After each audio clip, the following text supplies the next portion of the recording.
ईदच्या पार्श्वभूमीवर शांतता समितीची बैठक.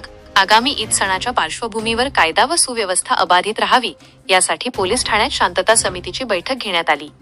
पोलीस निरीक्षक राजन मोरे यांच्या मार्गदर्शनाखाली झालेल्या बैठकीस अमीन पिंजारी, इद्रिस अली सय्यद, नसीर खान शेख, अजीज शाहिद सय्यद, अमानुद्दीन शेख, आदिल शेख, आरिफ शेख, नसीर मकरानी, मौलाना शोएब रजानुरी, मुश्ताक शिकलीकर यांच्यासह नागरिक उपस्थित होते.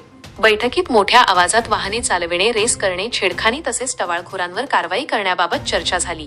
रात्रीच्या वेळी बसस्थानक परिसरात वाद व मद्यपानाचे प्रकार होत असल्याने तेथे पोलीस पेट्रोलिंग वाढविण्याची मागणी करण्यात आली.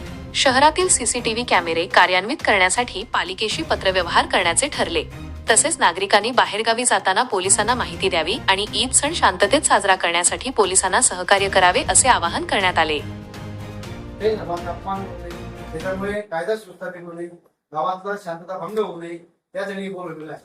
तुम्ही नेहमी करता, तुमच्या गावाचं चांगलं नाव आहे. रेकॉर्ड बघितलं तर कुठल्याही प्रकारची दंगल नाही, त्या कारणावरून असे काही गुन्हे दाखल नाही वगैरे, चांगलं आहे.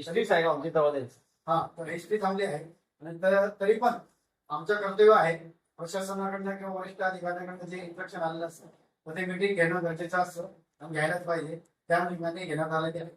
आणि तुम्ही सगळे गावातले प्रतिष्ठित आहेत, त्या चौकांमध्ये उठणारे बसणारे तुमच्या शब्दाला मान आहे आणि मुलाकडे अशाच लोकांचं नाव घेतलं जातं.